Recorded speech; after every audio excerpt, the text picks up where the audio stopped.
అందరికీ నమస్కారం. This is Lalithasri. Today I'm going to teach Hindu marriage act 1955. Okay, first మనం అనుకున్నట్టు హిందూ మ్యారేజ్ యాక్ట్ నుంచి స్టార్ట్ చేద్దాం. సో ఓవరాల్గా ఇందులో ఎన్ని సెక్షన్స్ ఉంటాయి. బిఫోర్ స్టార్టింగ్ మీరు తెలుసుకోవాల్సింది ఏంటి అంటే ప్రతి బేర్ యాక్ట్ మీరు మీ ప్రిపరేషన్ స్టార్ట్ చేసే ముందు ఫస్ట్ ఇనీషియల్ స్టెప్ ఏంటంటే ఇదే.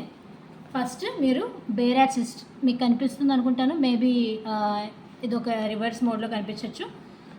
If you are ready with one paper, నేను మీకు డిక్టేట్ చేస్తాను. ఒక ఈజీ వేలో అలా bare acts came into force వచ్చిందో గుర్తుపెట్టుకోవడం. సో ఇక్కడ నేను ఎలా సాగ్రిగేట్ చేసుకున్నానంటే ఏ డేట్స్లో సపరేట్గా రాసే కన్నా జనవరి 1న కొన్ని 3 యాక్ట్స్ వచ్చినాయి అనమాట. సో నేను ముందు ఆ 3 యాక్ట్స్ ఒక దగ్గర రాసుకున్నాను. సివిల్ ప్రొసీజర్ కోడ్ 1908 తీసుకుంటే ఇది జనవరి 1, 1909లో ఫోర్స్లోకి వచ్చింది. అలానే లిమిటేషన్ యాక్ట్ 1963ని తీసుకుంటే ఇది కూడా మనకి జనవరి 1, 1964లో ఫోర్స్లోకి వచ్చింది. అలానే ఇండియన్ పీనల్ కోడ్ 1860 ఇది మనకి జనవరి 1, 1862లో ఫోర్స్లోకి వచ్చింది. సో ఈ 3 యాక్ట్స్ జనవరి 1న ఫోర్స్లోకి వచ్చాయి. అయిపోతాయి. నెక్స్ట్ గ్రూప్లో ఏవి ఉంటాయంటే ఇంక్లూడింగ్ రిజిస్ట్రేషన్ యాక్ట్ ఇది కూడా జనవరి 1, 1909లో ఫోర్స్లోకి వచ్చింది. తర్వాత ఇండియన్ కాంట్రాక్ట్ యాక్ట్ 1872 ఇది ఎప్పుడు ఫోర్స్లోకి వచ్చింది? సెప్టెంబర్ 1, 1872లో ఫోర్స్లోకి వచ్చింది. దీని నెక్స్ట్ ఇండియన్ ఎవిడెన్స్ యాక్ట్ ఇది కూడా మనకి సెప్టెంబర్ 1, 1872లో ఫోర్స్లోకి వచ్చింది. ఆ తర్వాత Indian easement act. Okay, Indian easement act 1882 ఇది ఎప్పుడు ఫోర్స్లోకి వచ్చింది? జూలై 1, 1882లో. అలానే ట్రాన్స్ఫర్ ఆఫ్ ప్రాపర్టీ యాక్ట్ ఇది కూడా మనకి జూలై 1, 1882లో.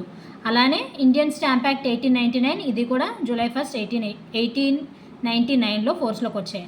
సో ఇక్కడ మనం ఏంటి ఈజీగా ప్రాపర్టీని ట్రాన్స్ఫర్ చేశారు స్టాంప్ వేసి అని ఒక యాక్రోనిమ్ మనం సెర్చ్ చేసుకుంటే, so easement, transfer of property act and stamp act ఈ 3 కలిపి మనకి ఎప్పుడు వచ్చాయి? జూలై 1లో ఫోర్స్లోకి వచ్చాయి. అలానే ఇప్పుడు మనకి రీసెంట్గా బిఎన్ఎస్ అలానే బిఎస్ఏ ఈ 3 కూడా ఎప్పుడు ఫోర్స్లోకి వచ్చాయి? అది కూడా జూలై 1లోనే ఫోర్స్లోకి వచ్చాయి. సో అదే కాకుండా నెక్స్ట్ స్పెసిఫిక్ రిలీఫ్ యాక్ట్ వచ్చేసి మనకి ఎప్పుడు ఫోర్స్లోకి వచ్చింది? మార్చ్ 1, 1964. అదే మార్చ్ 1న నెగోషియబుల్ ఇన్స్ట్రుమెంట్ యాక్ట్ కూడా ఫోర్స్లో వచ్చింది. కాకపోతే అది 1882లో. మార్చ్ 1, 1882లో నెగోషియబుల్ ఇన్స్ట్రుమెంట్ యాక్ట్ ఫోర్స్లోకి వచ్చింది. ఆ తర్వాత ఇక్కడ నుంచి ఇంకా అన్ని సపరేట్ హెడ్స్తోనే ఉంటాయి. సేమ్ డేట్స్లో ఫోర్స్లోకి వచ్చినవి ఉండవు. సో డొమెస్టిక్ వైలెన్స్ యాక్ట్ 2005 ఇది అక్టోబర్ 26, 2006లో ఫోర్స్లోకి వచ్చింది. అలానే ఏపీ గేమింగ్ యాక్ట్ 1974 ఇది మనకి ఎప్పుడు ఫోర్స్లోకి వచ్చింది అంటే నవంబర్ 1, 1974. అలానే ఏపీ ల్యాండ్ ఎంక్రోచ్మెంట్ యాక్ట్ అది మనకి డిసెంబర్ 23, 1904లో ఫోర్స్లోకి వచ్చింది. అండ్ మీరు ఇక్కడ గుర్తుపెట్టుకోవాల్సింది ఏంటి అంటే ఈ ఏపీ ల్యాండ్ ఎంక్రోచ్మెంట్ యాక్ట్ అనేది ఇది రెట్రోస్పెక్టివ్ ఇన్ నేచర్. అంటే ఈ యాక్ట్ రాకముందు ఏవైతే ఉన్నాయో లిటిగేషన్స్ వాటికి కూడా ఈ యాక్ట్ అనేది అప్లికేబుల్ అవుతుంది. అలానే ఏపీ ఎక్సైజ్ యాక్ట్ ఇది ఎప్పుడు ఫోర్స్లోకి వచ్చింది? మనకి ఆగస్ట్ 29, 1968లో ఫోర్స్లోకి వచ్చింది. అలానే హిందూ మ్యారేజ్ యాక్ట్ ఇప్పుడు మనం చదువుకుంటుంది హిందూ మ్యారేజ్ యాక్టే కదా, అది ఎప్పుడు ఫోర్స్లోకి వచ్చింది అంటే మే 18, 1955లో ఇది ఫోర్స్లోకి వచ్చింది. అలానే హిందూ సక్సెషన్ యాక్ట్ 1956 ఇది ఎప్పుడు ఫోర్స్లోకి వచ్చిందంటే జూన్ 17, 1956లో ఫోర్స్లోకి వచ్చింది. ఎప్పుడు? జూన్ 17, 1956. అలానే జేజే యాక్ట్ జువెనైల్ జస్టిస్ యాక్ట్ 2015 ఇది మనకి ఎలా గుర్తుపెట్టుకోవచ్చు అంటే 15/1/16 అంటే జనవరి 15, 2016లో ఇది మనకి ఫోర్స్లోకి వచ్చింది. అలానే సిఆర్పిసి మనకి ఎప్పుడు ఫోర్స్లోకి వచ్చింది? ఏప్రిల్ 1, 1974లో.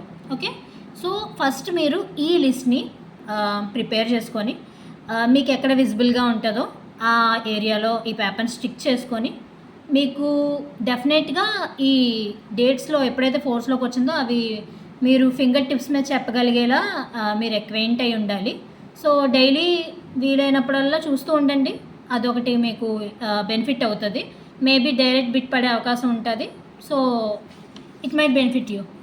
సో అలానే వీలైతే కొత్తగా స్టార్ట్ చేస్తున్నారు కాబట్టి ప్రిపరేషన్ ఒక చిన్న టిప్ ఏంటంటే డైలీ మీరు ఎంత టైం మీరు అలొకేట్ చేసుకోగలుగుతున్నారు మీ ప్రిపరేషన్కి అది తెలుసుకోవడం, అది ట్రాక్ చేయడం కోసం లైక్ ఒక స్టాప్ వాచ్ అనేది మెయింటైన్ చేయడం స్టార్ట్ చేయండి. నేనైతే వన్స్ ప్రిలిమ్స్ నోటిఫికేషన్ అనేది రిలీజ్ అయ్యాక డైలీ నేను ఎంత టైం అలొకేట్ చేసుకోగలుగుతున్నాను నా ప్రిపరేషన్కి అనేది ఐ యూజ్ టు రికార్డ్. ఇది నా 2023 అటెంప్ట్ది. It might not be clear to you, కానీ నేను ఎవ్రీ డే లైక్ 18th Janలో నేను స్టార్ట్ చేశాను నా ప్రిపరేషన్. 2024 ప్రిలిమ్స్ అటెంప్ట్ ఇచ్చినప్పుడు 18th Janనే నేను ప్రిపేర్ అవ్వడం స్టార్ట్ అయ్యాను. లైక్ సీరియస్ అటెంప్ట్ అంటే లైక్ సీరియస్గా తీసుకొని ముందు నుంచి అయినదంతా వదిలేసి ఈ వేళ నుంచి నేను ఎంతైతే టైంని అలొకేట్ చేసుకోగలుగుతున్నానో అంతా కూడా నేను రికార్డ్ చేయడం స్టార్ట్ చేశాను. సో నా లోయెస్ట్ లో వచ్చేసరికి లైక్ 2 hours లైక్ 1 డేలో నేను అలొకేట్ చేసింది. నా హైయెస్ట్ హై వచ్చేసి లైక్ 12 hours వరకు నేను నా లిమిట్ని అంటే లైక్ నా టైంని నేను ఇంక్రీజ్ చేసుకోగలిగాను. అంతకుమించి I couldn't extend my time అనమాట.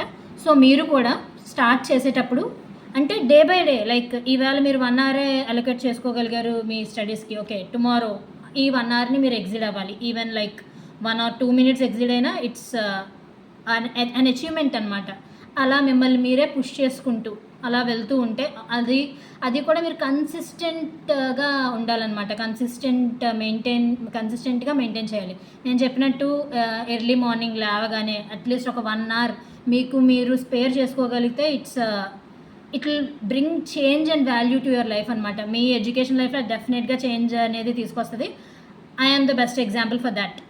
నేను లైక్ 3-4 years నుంచి ఇది నేను ఐఎమ్ ఇంప్లిమెంటింగ్ అనమాట. ఎప్పుడో చాలా బాగా ఆక్యుపై అయిపోయి లైక్ అలాంటి సిచ్యువేషన్స్లో తప్పితే, లేదంటే అట్లీస్ట్ టైం అయినా నేను బుక్ ఓపెన్ చేయకుండా మాత్రం అయితే ఉండదు. ఈవెన్ నియర్ రిలేటివ్స్ ఫంక్షన్ అయినా సరే నా అట్లీస్ట్ ఒక ½ an hour అయినా I will try to open ఆ బుక్ అనమాట. సో ఇప్పుడు coming to the Hindu marriage act. So నేను చెప్పినట్టు ఫస్ట్ ఎప్పుడు మనం ఎలా స్టార్ట్ చేస్తామంటే we will go through the ఏ రోజు ఫోర్స్లోకి వచ్చింది అది ఫస్ట్ మనం తెలుసుకోవాలి. సో హిందూ మ్యారేజ్ యాక్ట్ ఎప్పుడు ఫోర్స్లోకి వచ్చింది? 18th May 1955. సో ఇందులో ఓవరాల్గా ఎన్ని సెక్షన్స్ ఉన్నాయి అది కూడా మనకు తెలిసి ఉండాలి. సో 30 sections ఉన్నాయి. ఓకే, సో 30 sectionsలో Chapter 1లో ఏం చెప్తుంది మనకి? Short title, extent and commencement అని చెప్తుంది. సో ఇది హిందూ మ్యారేజ్ యాక్ట్ 1955. ఇది మన హోల్ ఆఫ్ ఇండియాకి అప్లై అవుతుంది. అలానే హిందూస్ ఎవరైతే డొమిసైల్ ఉన్నారో ఇండియాలో, వాళ్ళతో పాటుగా ఎవరైతే డొమిసైల్ అవుతున్నారో ఫారిన్ కంట్రీస్లో వాళ్ళకు కూడా మన హిందూ లా అనేది అప్లై అవుతుంది. ఫర్ ఇన్స్టెన్స్ ఇక్కడ మనకి ఫారెన్ జడ్జ్మెంట్స్ కన్క్లూజివ్ అని చెప్పి సిపిసిలో సెక్షన్ 13 ఉంటుంది కదా. సో సెక్షన్ 13లో ఏం చెప్తారు మనకి? ఒక చిన్న లైక్ ఎప్పుడు కన్క్లూజివ్ కాదు అని చెప్పి ఎక్సెప్షన్స్ ఇస్తారు కదా. అందులో ఏం చెప్తారు అంటే లైక్ మన ఇండియన్ లాని అప్లై అయ్యే ప్లేసెస్లో అది కన్సిడరేషన్లోకి తీసుకోకుండా ఇన్ కేస్ ఒక ఫారెన్ జడ్జ్మెంట్ అనేది లైక్ డెలివర్ అయితే అది కన్క్లూజివ్ అవ్వదన్నమాట. దీనికి సంబంధించి ఒక ల్యాండ్ మార్క్ కేసులో ఒకటి మీకు చెప్తున్నాను, which is Narasimharao versus Venkatalakshmi అనమాట. సో అందులో ఏం చెప్పారు అంటే పార్టీస్ ఇద్దరు హిందూస్ అయినప్పుడు వాళ్ళకి సంబంధించి మ్యారేజ్ సంబంధించి ఏదైనా ఒక జడ్జ్మెంట్ అనేది పాస్ చేసేటప్పుడు ఒక ఇంటర్నేషనల్ కోర్ట్, సో వాళ్ళు ఆ పార్టీస్ అనేవాళ్ళు ఏ లోతో అబాయిడ్ అవ్వాలి? హిందూలోతో అబాయిడ్ అవ్వాలి. సో ఇన్ కేస్ హిందూలోని వాళ్ళు కన్సిడరేషన్లోకి తీసుకోకుండా, హిందూ మ్యారేజ్ యాక్ట్ని వాళ్ళు కన్సిడరేషన్లోకి తీసుకోకుండా జడ్జ్మెంట్ కానీ ఒకవేళ డెలివర్ చేస్తే ఆ జడ్జ్మెంట్ అనేది it's not conclusive in nature అనమాట. సో అది మనకి నరసింహారావు వర్సెస్ వెంకటలక్ష్మి కేసులో చెప్పారు. అలానే ఇంకొక ల్యాండ్ మార్క్ కేసు ఉంది విత్ రెస్పెక్ట్ టు సెక్షన్ 14లో. అదేంటి అంటే SK Sandhu versus HS Sandhu అనమాట. సో ఇందులో ఏం చెప్పారు అంటే లైక్ బోత్ స్పౌసెస్ ఇండియన్నే, కానీ వాళ్ళ చైల్డ్ మాత్రం బ్రిటిష్ కంట్రీలో బోర్న్ అయ్యాడనమాట. సో పుట్టాడు అక్కడ. సో పుట్టే ఆయన అక్కడ పేరెంట్స్ అనేవాళ్ళు they got divorced and separate అయిపోయారు. సో ఒక పేరెంట్ ఏమో ఆ చైల్డ్ని తీసుకొని ఇండియాకి వచ్చేసారు. ఇప్పుడు ఏదైనా ఒక judgment with respect to that child pass చేయాలి అంటే ఆయనకి ఇండియన్ లా కన్నా ఫారెన్ లా అంటే లైక్ ఆయన బ్రిటిష్ సిటిజన్ కాబట్టి ఆ బ్రిటిష్ లాయే అప్లై అవుతుందని చెప్పి ఈ జడ్జ్మెంట్లో మనకి చెప్పారు. So no coming back to HMA. So ఫస్ట్ది ఏంటి అంటే షార్ట్ టైటిల్ ఎక్స్టెండెడ్ కమెన్స్మెంట్. ఇప్పుడు చెప్పినట్టు హిందూస్ ఎవరైతే మన ఇండియాలో డొమిసైల్ అయ్యి ఉంటారో వాళ్ళకి, అలానే హిందూస్ ఎవరైతే ఫారిన్ కంట్రీస్లో రిసైడ్ అయ్యి అక్కడ డొమిసైల్ అవుతారో వాళ్ళకి కూడా మన హిందూ మ్యారేజ్ యాక్ట్ అనేది అప్లై అవుతుంది. సెకండ్ వచ్చేసి section 2 which is application of the act. So ఇందులో ఏంటి అంటే ఈ యాక్ట్ అనేది అప్లై అవుతుంది ఎవరికి, ఎవరైనా పర్సన్ ఎవరైతే హిందూ బై రిలీజియన్ ఉంటారో వాళ్ళకి అప్లై అవుతుంది. అలానే ఈ హిందూలో కొన్ని డెవలప్ అయిన కొన్ని ఫామ్స్ కూడా ఉంటాయంట. అక్కడే ఒక బేరాక్లో ఒక సైడ్ని రాసుకోండి. I will give small acronym which is VLBPA. V for Veerashaiva, L for Lingayat, P for ప్రార్థన, బ్రహ్మో, ఆర్య సమాజ్. ఇలా 5 కేటగిరీస్ అనమాట. ఈ 5 కేటగిరీస్ వేరే హిందూ ఫామ్సే. ఈ 5 కేటగిరీస్ వాళ్ళు కూడా హిందూస్లోకే వస్తారు. అలానే ఇంకా ఎవరికి అప్లై అవుతుంది? Buddhist, Sikhs, Jain by religion. So ఎవరైతే by religion Hindu, Buddhist, Sikh, Jain ఉంటారో వాళ్ళకి. అలానే ఎవరెవరైతే మొహమ్మడియన్ అలానే క్రిస్టియన్ అలానే పార్సీ వీళ్ళు ఎవరు కారో వాళ్ళకు కూడా అప్లై అవుతుంది. అంటే మొహమ్మడన్, క్రిస్టియన్, పార్సీకి అయితే అప్లై అవ్వదు. సో వీళ్ళు కాకుండా ఇంకా ఎవరైనా మిగిలిపోయిన పర్సన్స్ ఉంటారో ఎవరైతే డొమిసైల్ అయ్యి ఉంటున్నారో మన టెరిటరీస్లో, సో వాళ్ళకు కూడా అప్లై అవుతుంది అనమాట. సో ఇక్కడ మనకు వచ్చేసరికి ఇది ఎక్స్ప్లెనేషన్లో ఏం చెప్పారంటే మనకి, సో అసలు ఎవరెవరు హిందూస్లోకి వస్తారు. ఏ చైల్డ్ ఆయన లెజిటిమేట్ అయినా ఉండొచ్చు, ఇల్లెజిటిమేట్ అయినా ఉండొచ్చు. ఇఫ్ బోత్ పేరెంట్స్ అనేవాళ్ళు హిందూస్ అయితే సో వాళ్ళకి హిందూ మ్యారేజ్ యాక్ట్ అనేది అప్లికబుల్ అవుతుంది. అలానే అట్లీస్ట్ వన్ పేరెంట్ అనేవారు హిందూ అయ్యుండి ఆయన్ని అప్బ్రింగింగ్ చేసింది మన హిందూ కస్టమ్స్ ప్రకారమే అప్బ్రింగింగ్ చేశారు. అంటే ఆయన్ని పెంచింది హిందూలో అని పాటించే. అది ఎవరు పెంచారు? ఇక్కడ మనకి ఒక యాక్రోనిమ్ విచ్ ఇస్ TCGF. అంటే ట్రైబ్, కమ్యూనిటీ, గ్రూప్, ఫ్యామిలీ. అలా ఈ ట్రైబ్, కమ్యూనిటీ, గ్రూప్, ఫ్యామిలీ ఒక హిందూని అప్బ్రింగ్ చేస్తే ఎలా చేస్తారో అలానే ఆయన్ని కూడా ఒక హిందూలో ప్రకారమే ఆయన్ని కూడా పెంచినప్పుడు సో ఆయనకు కూడా ఈ హిందూ మ్యారేజ్ యాక్ట్ అనేది అప్లై అవుతుంది. అలానే ఒక పర్సన్ ఆయన కన్వర్ట్ అయి ఉండొచ్చు, రీకన్వర్ట్ అయి ఉండొచ్చు, హిందూ, బుద్ధిస్ట్, జైన్, సిక్ రిలీజియన్లోకి. సో కన్వర్ట్ అయ్యారు, లేదంటే మళ్ళీ కన్వర్ట్ అయిపోయి మళ్ళీ రీకన్వర్ట్ అయ్యారు ఈ 4 దీనిలోకి. సో వాళ్ళు కూడా హిందూస్ కింద వస్తారు. సో ఇక్కడికి వచ్చేసరికి ఈ యాక్ట్ ఎవరికి అప్లై అవ్వదు అంటే షెడ్యూల్డ్ ట్రైబ్స్ అనమాట. ఓకే, షెడ్యూల్డ్ ట్రైబ్స్ ఎవరైతే ఏ ట్రైబ్స్ మనం షెడ్యూల్డ్ ట్రైబ్స్ అని ఎక్కడ మనం మెన్షన్ చేసామంటే article 366 class 25 of Indian constitution అనమాట. సో ఇది ఒక ఇంపార్టెంట్ బిట్. రీసెంట్గా మన 2025 ప్రిలిమ్స్లో ఇది ఇచ్చారు. బట్ వాళ్ళు చిన్న మిస్టేక్ ఏంటంటే వాళ్ళు ఆర్టికల్ 356 అని ఇచ్చారు. సో ఆర్టికల్ 366 క్లాస్ 25 అది. అండ్ ఈ క్వశ్చన్ డిలీట్ చేయడం జరిగింది ఎందుకంటే ఆప్షన్ రాంగ్ ఇచ్చారు కాబట్టి. సో ఇది ఒక ఇంపార్టెంట్ బిట్. సో ఏదైతే central government by notification official గెజెట్లో ఓకే ఇస్తుంది, లైక్ పబ్లిష్ చేస్తుంది. సో ఈ categories of tribes schedule tribes అని చెప్పి, సో అలాంటి ట్రైబ్స్కి ఈ యాక్ట్ అనేది అప్లికబుల్ అవ్వదు అన్లెస్ స్టేట్ గవర్నమెంట్ బై నోటిఫికేషన్లో అప్లై అవుతుంది అని ఒక నోటిఫికేషన్ అఫీషియల్ గెజెట్లో రిలీజ్ చేస్తే తప్పితే. ఇంకా థర్డ్ దాంట్లో ఎక్స్ప్రెషన్ హిందూ అంటే ఏంటి? ఓన్లీ హిందూసేనా? లైక్ ఓన్లీ ఫార్మ్స్ ఆఫ్ హిందూసేనా? కాదుగా. ఇందాక మనం అనుకున్నట్టు హిందూ, బుద్ధిస్ట్, సిక్, జైన్ అలా ఈ 4 కేటగిరీస్ వాళ్ళు కూడా కవర్ అవుతారు. సో ఎక్కడెక్కడైతే ఈ యాక్ట్లో హిందూ అని మాత్రమే మెన్షన్ చేయబడిన ప్లేస్లో అంటే అది ఓన్లీ హిందూస్కే రిఫర్ అవ్వదు. హిందూ, బుద్ధిస్ట్, సిక్, జైన్ వీళ్ళకి కూడా అది రిఫర్ అవుతుంది అని ఒక మీనింగ్ అనమాట. సో అయిపోతాయి. థర్డ్ సెక్షన్ ఇది చాలా ఇంపార్టెంట్, చెప్పాను కదా మీకు ఆల్రెడీ. లైక్ డెఫినేషన్స్ అనేవి అట్లీస్ట్ 1 or 2 అనేవి డెఫినెట్గా ఒక మెయిన్స్ పేపర్లో అనేది కవర్ అవుతుంది. సో మీరు బై హార్ట్ చేయాలి. మెయిన్గా మీరు బై హార్ట్ చేయాల్సిన ఇక్కడ ఫుల్ బ్లడ్, హాఫ్ బ్లడ్ ఒకటి, యూటరిన్ బ్లడ్ ఒకటి. ఇది మోస్ట్ ప్రాబబ్లీ రిపీటెడ్ క్వశ్చన్స్లో ఉంటుంది. సో మీరు ఎప్పుడైనా ఒక రీడింగ్ ఇచ్చేటప్పుడు డెఫినెట్గా వితౌట్ ఎనీ వేరియేషన్, ఆల్టరేషన్ లేకుండా ఎగ్జాక్ట్గా యాజ్ ఇట్ ఈజ్గా మీరు అది ప్రజెంట్ చేసేలాగా వీలైతే అప్పుడే ఒక 2-3 టైమ్స్ ప్రాక్టీస్ చేసేలాగా మీరు చేసుకుంటే మీకు అది చాలా బెనిఫిట్ అవుతుంది ఫ్యూచర్లో. ఒకేసారి మీరు బై హార్ట్ చేయాల్సిన అవసరం ఉండదు, ప్రాక్టీస్ అయ్యి ఉంటుంది అనమాట మీకు. సో ఇప్పుడు 3లో డెఫినేషన్స్ ఇక్కడ మనకి 3 క్లాజ్ ఏ. ఓకే, 3 క్లాజ్ ఏ మనకి దేనికోసం చెప్తుంది అంటే కస్టమ్ అండ్ యూసేజ్ కోసం చెప్తుంది. సో కస్టమ్ అండ్ యూసేజ్ అంటే ఏంటి? అదొక రూల్ అనమాట. ఆ రూల్ అనేది మనం కంటిన్యూగా అబ్జర్వ్ చేస్తున్నాం, లేదంటే యూనిఫామ్గా, అంటే లైక్ చాలామంది పర్సన్స్ ఒకే విధంగా దాన్ని అబ్జర్వ్ చేస్తున్నారు, చాలా టైం నుంచి, లాంగ్ టైం నుంచి దాన్ని అబ్జర్వ్ చేస్తున్నారు. అలానే అది ఫోర్స్ ఉంది. ఫోర్స్ అంటే హిందూస్లో అది లైక్ ఎప్పటి నుంచో అమలులో ఉంది. టీసీజీఎఫ్ అని ఇందాక చెప్పానుగా, సేమ్ అలానే ఒక హిందూ కమ్యూనిటీ అయి ఉండొచ్చు, జీ గ్రూప్ అయి ఉండొచ్చు, ట్రైబ్ అయి ఉండొచ్చు, ఫ్యామిలీ అయి ఉండొచ్చు. అలా వాళ్ళు ఎప్పటి నుంచో లాంగ్ టైం నుంచి వాళ్ళు అబ్జర్వ్ చేస్తున్నారు. అలానే ఇక్కడ రూల్ అని చెప్పాను కదా, కస్టమ్ అండ్ యూసేజ్ అనేది.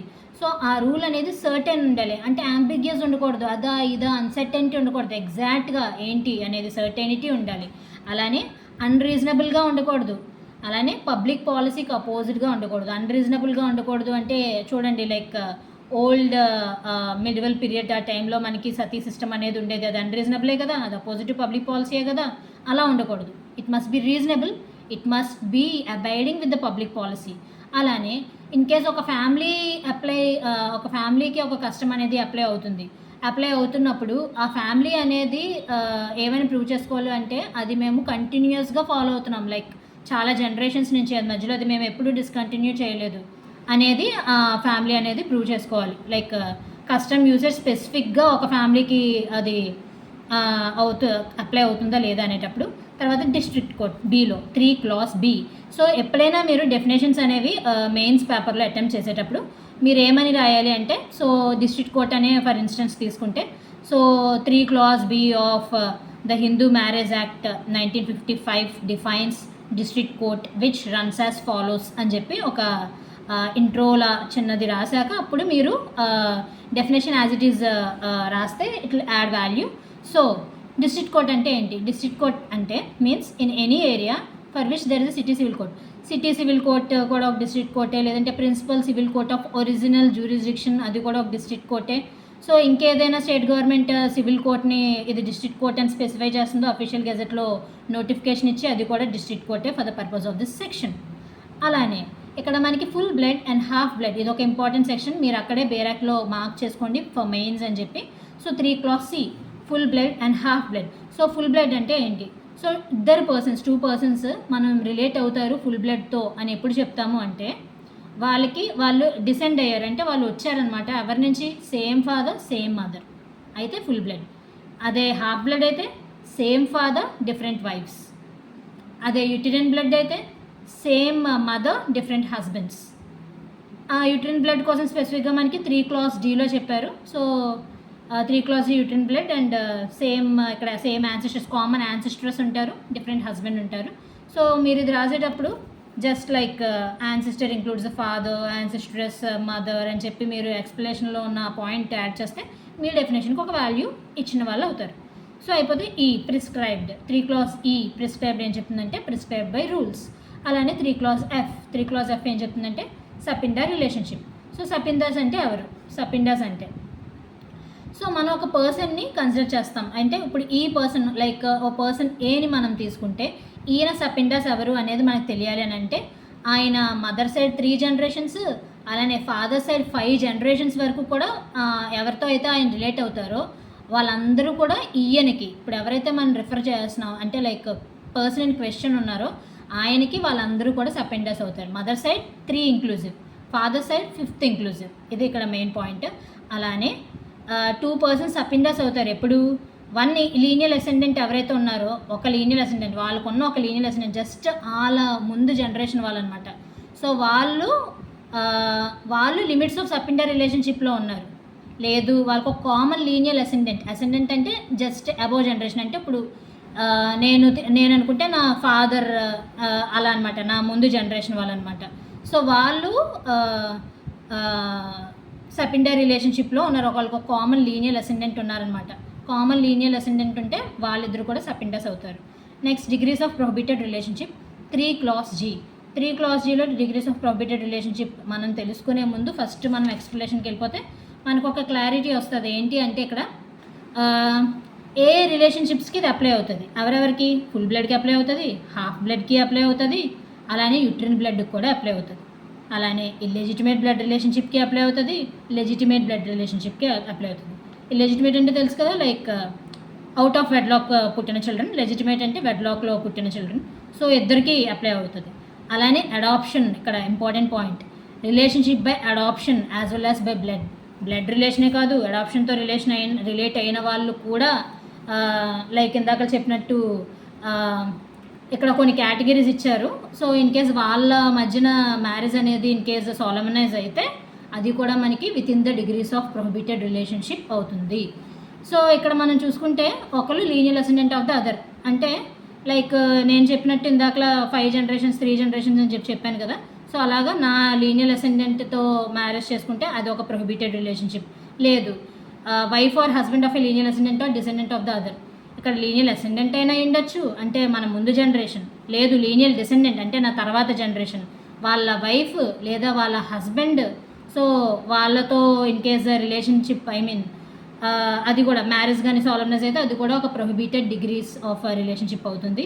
లేదు wife of the brother, so brother వైఫ్తో కానీ, లేదంటే ఫాదర్ మదర్ బ్రదర్తో కానీ, లేదంటే గ్రాండ్ ఫాదర్ గ్రాండ్ మదర్ బ్రదర్తో కానీ, సో మ్యారేజ్ సాలమ్నెస్ అయితే అది కూడా ఒక ప్రొహిబిటెడ్ రిలేషన్షిప్ కింద వస్తుంది. అలానే ఇద్దరు బ్రదర్ అండ్ సిస్టర్స్ అయ్యండి మ్యారేజ్ చేసుకున్న, అంకుల్ అండ్ నీజ్ అయినా, ఆంట్ అండ్ నెఫ్యూ అయినా. అంకుల్ అండ్ నీజ్ అంటే మేనమామ మేనకోడలు, అలానే ఆంట్ అండ్ నెఫ్యూ. అలానే చిల్డ్రన్, ఎవరైతే బ్రదర్స్ సిస్టర్స్ ఉంటారో వాళ్ళ చిల్డ్రన్ మధ్యన రిలేషన్షిప్. లేదు అంటే 2 బ్రదర్స్ మధ్యన, లేదంటే 2 సిస్టర్స్ మధ్యన. సో ఇవన్నీ కూడా మనకి డిగ్రీస్ ఆఫ్ ప్రొహిబిటెడ్ రిలేషన్షిప్ ఉంటుంది. ఇక్కడ మనం మెయిన్గా గుర్తుంచుకోవాల్సినవి ఇది ఎవరెవరికి అప్లై అవుతుంది: half blood, full blood, uterine blood, legitimate రిలేషన్షిప్కి, ఇల్లెజిటిమేట్ రిలేషన్షిప్కి, అలానే అడాప్షన్కి కూడా ఇది అప్లై అవుతుంది. అయిపోతే సెక్షన్ 4లో ఏం చెప్తుంది మనకి? Over riding effect. So over riding effect అంటే ఏంటి? ఓవర్ రైడింగ్ ఎఫెక్ట్ అంటే ఈ యాక్ట్ రాకముందు ఏవైతే టెక్స్ట్స్ ఉంటాయో, ఏవైతే రూల్స్ ఉంటాయో, ఏవైతే ఇంటర్ప్రిటేషన్స్ ఉంటాయో మన హిందూ లాకి సంబంధించి ఏవైతే టెక్స్ట్స్ ఉంటాయో, సో ఏదైనా కస్టమ్ కానీ యూసేజ్ కానీ ఏదైనా అవని, సో ఈ యాక్ట్ ఎప్పుడైతే కమెన్స్ అయ్యిందో అప్పటి నుంచి అవన్నీ కూడా సీజ్ టు హ్యావ్ ఎఫెక్ట్ అనమాట. ఇంకా అవేమి ఫోర్స్లో ఉండవు. ఇప్పటి నుంచి ఈ యాక్ట్ మాత్రమే ప్రివేల్ అవుతుంది. ముందున్న కస్టమ్స్, ముందున్న లాస్, అలాంటి ముందున్న రూల్స్, ఇంటర్ప్రిటేషన్స్ అవేమి కూడా ఇంకా అప్లికేషన్లో ఉండవు.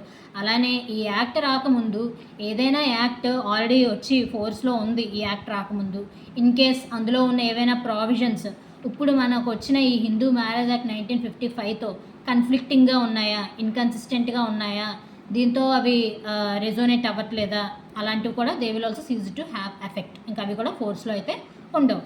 ఇప్పుడు సెక్షన్ 5 ఇది the most important section for mains. So మీరు గుర్తుపెట్టుకోవాల్సింది ఏంటంటే లైక్ మన హిందూ మ్యారేజ్ యాక్ట్ నుంచి అట్లీస్ట్ 1 ఎస్సే అనుకోండి, 1 షార్ట్ అనుకోండి, డెఫినెట్గా మెయిన్స్లో అయితే వస్తుంది. సో ఇది స్కిప్ చేయలేంది మెయిన్స్కి, చాలా ఇంపార్టెంట్. ఈజీగా మీరు మార్క్స్ ఫెచ్ చేసుకునే ఒక సబ్జెక్ట్ కాబట్టి ఎన్ని రివిజన్స్ మీరు ఇవ్వగలిగితే, ఎంత మీరు ప్రాక్టీస్ చేయగలిగితే మీకు అంత బెనిఫిట్ అవుతుంది with respect to this. And also మీరు గుర్తుపెట్టుకోవాల్సింది ఏంటి అంటే డెఫినెట్గా కేస్ లాస్ వీలైన ప్రతి ప్లేస్లో మీరు కోట్ చేయడం. సో ఇక్కడ సెక్షన్ 5 ఏంటంటే conditions for Hindu marriage. So condition for Hindu marriage ఏంటి? ఏదైనా ఒక మ్యారేజ్ 2 హిందూస్ మధ్యన సాలమ్నైజ్ అయ్యింది. ఓకే, 2 హిందూస్ మధ్యన సాలమ్నైజ్ అయ్యి ఈ ఫాలోయింగ్ కండిషన్స్ అనేవి ఫుల్ఫిల్ చేయాలి. ఏంటి అంటే ఫస్ట్ది, neither party has a spouse living at the time of marriage.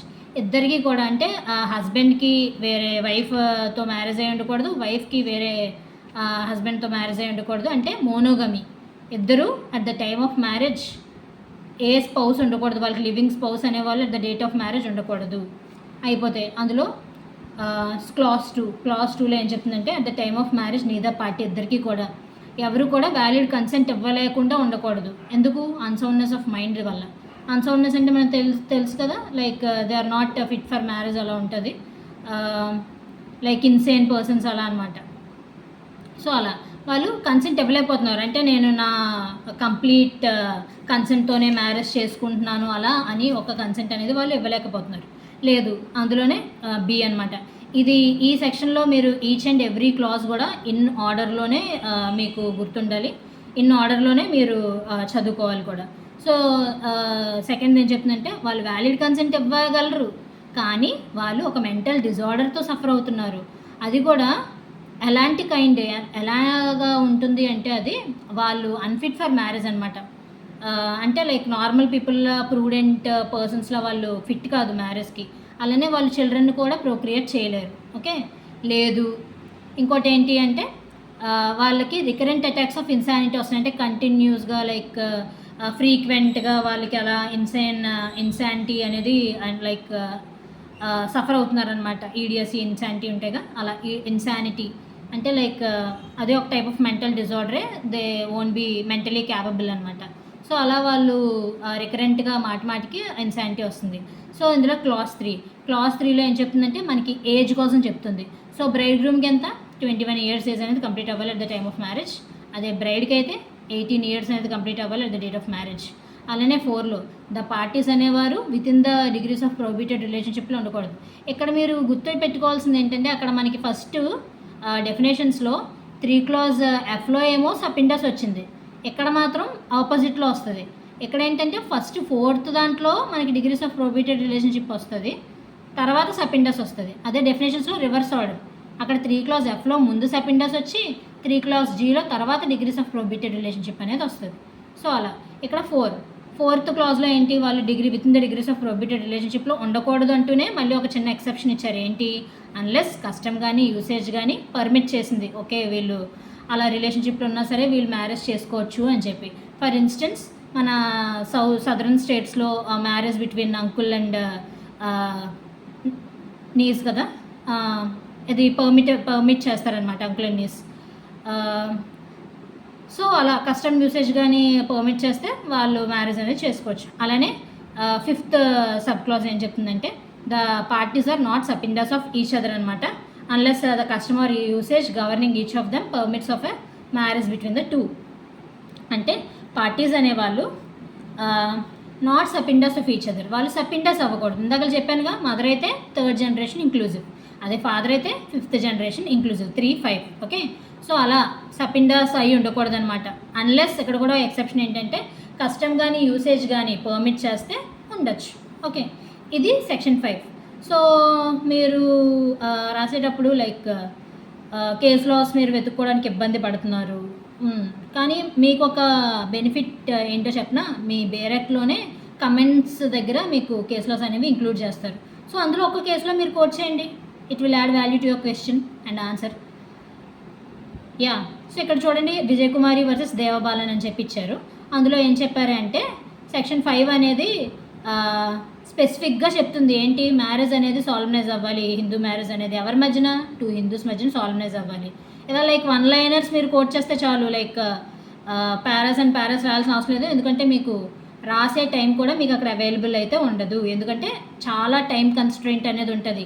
మీకు మీరు చాలా నాలెడ్జ్ ఎక్వైర్ చేసినా అక్కడ మీరు ప్రజెంట్ చేసేది చాలా తక్కువ టైం అనమాట. సో ఎంత ప్రిసైజ్గా మీరు మెయిన్స్ రాయగలిగితే మీకు అంత మార్క్స్ ఫెచ్చింగ్ ఉంటుంది, మీరు అన్ని క్వశ్చన్స్ కూడా కవర్ చేయగలరు. లేదు నా దగ్గర ఇన్ఫర్మేషన్ ఉంది, నేను ఎక్కువ కేసులో స్కోర్ చేస్తాను అంటే అవ్వదు. అందుకే ప్రిపేర్ అయినప్పుడే మీరు మెంటల్గా ప్రిపేర్ అవ్వండి. ఏంటి, ఆన్సర్స్ కూడా లైక్ రెప్యూటేటెడ్ కోచింగ్ సెంటర్స్వే ఉంటేనే మేము క్లియర్ చేస్తాము, లేదంటే క్లియర్ చేయము అలాంటివి ఉండవు. మీరు ఒక కేసులో వీలైతే ఎవ్రీ క్వశ్చన్కి మీరు ప్రిపేర్ చేసుకొని మీరు తరోగా ఆ కేసులోని మీరు కానీ ప్రజెంట్ చేయగలిగితే కరెక్ట్గా, ఇట్స్ మోర్ దెన్ ఎనఫ్. నా ఎక్స్పీరియన్స్తో చెప్తున్నాను. మోస్ట్లీ సివిల్లో ఎక్కువ కేసులో ఎవరు కోట్ చేయరు. సో సివిల్లో కూడా ఈ బేరాట్స్లో మీరు కమెంట్ సెక్షన్లో చూసి ఒక్కొక్క కేసులో మీరు చూస్ చేసుకొని కోట్ చేయగలిగితే డెఫినెట్గా చేంజ్ అయితే ఉంటుంది. సో ఇది సెక్షన్ 5. సెక్షన్ 5 అయిపోతే సెక్షన్ 7 ఏంటి అంటే ceremonies for a Hindu marriage. ఇక్కడ నేను చెప్పినట్టు ఇందాక 3 clause D and E which is full blood, half blood and uterine blood, అవి మెయిన్స్కి ఇంపార్టెంట్. అలానే ఇక్కడ సెక్షన్ 5 ఇది కూడా చాలా ఇంపార్టెంట్ మెయిన్స్కి. సో మీరు అక్కడ మార్క్ చేసుకోండి మెయిన్స్ అని. చూస్తున్నారా, నా డైరెక్ట్ లైక్ న్యూ 1లా అయితే ఉండదు. ఇట్స్ లైక్ ఒక రఫ్ నోట్లా, నాకు ఎప్పుడు ఏ బిట్ తెలియని బిట్ వచ్చినా లేదా ఎప్పుడైనా లైక్ ఏవైనా కనెక్టివిటీ ఒక సెక్షన్కి ఇంకో సెక్షన్కి కనెక్టివిటీ ఉండాలన్నా నేను అక్కడే మార్క్ చేసుకొని అక్కడే రాసేసుకుంటూ ఉంటాను. ఎందుకంటే కనెక్టివిటీ అనేది చాలా ఇంపార్టెంట్. మనకు ఒక బేరాక్ నుంచి ఒక బేరాక్కి కనెక్ట్ చేసుకోగలిగితేనే మనకి ఇంకా ఇన్ డెప్త్ నాలెడ్జ్ ఎక్వైర్ చేయడానికి ఒక వీలు ఉంటుందన్నమాట. సో ఇప్పుడు సెక్షన్ 6 మనకి గార్డియన్షిప్ ఇన్ మ్యారేజ్ అది రీపీల్ అయిపోయింది. సో సెక్షన్ 7 ఏం చెప్తుంది అంటే మనకి ceremonies for Hindu marriage. So ceremonies for Hindu marriage ఏంటో చూద్దాం. సో హిందూ మ్యారేజ్ అనేది ఎలా సాల్మనైజ్ అవుతుంది మనకి కస్టమరీ రైట్స్ బట్టి, సెరమనీస్ బట్టి. అవి ఎవరి కస్టమరీ రైట్స్, ఎవరి సెరమనీస్ ఎవరివైనా అవ్వచ్చు. ఈదర్ పార్టీ, ఇక్కడ ఒక బిట్, ఈదర్ పార్టీ ఏ పార్టీ అయినా అయితే బ్రైడ్ గ్రూమ్ అవ్వచ్చు, బ్రైడ్ అవ్వచ్చు, ఎవరిదో ఒకరిదే ఫాలో అవ్వాలని అయితే లేదు. అలానే అదే ఒకవేళ అలాంటి సెరమనీస్ లైక్ రైట్స్ సెరమనీస్ అన్నాను కదా, కస్టమరీ రైట్స్ అండ్ సెరమనీస్. అలాంటి కస్టమరీ రైట్స్ సెరమనీస్లో ఒకవేళ సప్తపది అనేది ఇంక్లూడ్ అయితే, చాలామంది లైక్ ఇన్ ఆర్ స్టేట్లో అయితే సప్తపది ఉండదు, బట్ నార్త్ ఇండియాలో సప్తపది అనేది ఇంక్లూడ్ అవుతుంది. Like they will take 7 steps around the sacred fire కదా. సో అలానే ఇక్కడ కూడా 7 స్టెప్స్ అనేది బ్రైడ్ గ్రూమ్ అలానే బ్రైడ్ కూడా ఆ సాక్రెడ్ ఫైర్ చుట్టూ ఎప్పుడైతే 7th స్టెప్ అనేది తీసుకుంటారో అప్పుడే మ్యారేజ్ అనేది కంప్లీట్ అయినట్టు అనమాట. అప్పుడే మ్యారేజ్ అనేది ఆ 7th స్టెప్ తీసుకున్న తర్వాతనే బైండింగ్ కూడా అనమాట. అలానే సెక్షన్ 8 ఏం చెప్తుందంటే మనకి ఇక్కడ registration of marriages. So registration of marriages ఏంటి? For the purpose of facilitating the proof of Hindu marriages. So ఇలా హిందూ మ్యారేజ్ అనేది సాల్మనైజ్ అయ్యింది, ఒక ప్రూఫ్ ఉండాలి. అంటే like old age like previous టైమ్స్లో అయితే వాళ్ళు ఒక ఫోటో అని లేదంటే ఇన్విటేషన్ కార్డ్ అని ఇలాంటివి చూపించి ప్రూఫ్ చేసుకునేవారు. బట్ ఇప్పుడు ఏంటంటే మ్యాండేటరీ అనే చెప్పచ్చు, మ్యాండేటరీ చేశారు. రిజిస్ట్రేషన్ ఆఫ్ మ్యారేజ్ అనేది కంపల్సరీ అయింది. సో ఇక్కడ ఏంటంటే స్టేట్ గవర్నమెంట్, ఇక్కడ మనం గుర్తుపెట్టుకోవాల్సింది సెక్షన్ 8లో ఏంటంటే స్టేట్ గవర్నమెంట్ రూల్స్ అనేది ఫ్రేమ్ చేస్తుంది. స్టేట్ గవర్నమెంటే ఫ్రేమ్ చేస్తుంది రూల్స్. ఓకే, పార్టీస్ అనేవారు ఎవరైతే ఉంటారో మ్యారేజ్కి వాళ్ళ మ్యారేజ్కి సంబంధించి ఎంటర్ చేయించాలన్నమాట. ఓకే, హిందూ మ్యారేజ్ రిజిస్టర్లో వాళ్ళు ఎంటర్ చేయించుకోవాలి. అలానే స్టేట్ గవర్నమెంట్ అనేవాళ్ళు లైక్ కంపల్సరీ అని చేస్తుంది. ఒక స్టేట్లో మీరు కంపల్సరీగా రిజిస్టర్ చేసుకోవాలి, లేదంటే మీరు పనిషబుల్ అవుతారు. ఎంత ఫైన్ అంటో తెలుసా? 25 రూపీస్ అనమాట. ఇది కూడా ఇక్కడ ఒక ఇంపార్టెంట్ పాయింట్. ఇక్కడ మనం ఈ సెక్షన్లో గుర్తుపెట్టుకోవాల్సిందే, స్టేట్ గవర్నమెంట్ రూల్స్ చేస్తుంది. అలానే పెనాల్టీ ఇన్ కేస్ రిజిస్ట్రేషన్ చేసుకోకపోతే మ్యారేజ్కి 25 రూపీస్. ఓకే, అలానే ఏవైనా రూల్స్ చేసేటప్పుడు అది స్టేట్ లెజిస్లేచర్ ముందు పెట్టి అవి రూల్స్ని అనేది వాళ్ళు అమెండ్ చేస్తారు. అలానే ఇప్పుడు హిందూ మ్యారేజ్ రిజిస్ట్రేషన్లో ఏదైతే మనం రిజిస్ట్రేషన్ అనేది చేయించుతున్నామో అది మనకి ఇన్స్పెక్షన్కి రీజనబుల్ టైమ్స్లో అలో చేస్తారు. అలానే అది ఎవిడెన్స్ కింద అడ్మిసిబుల్ అవుతుంది.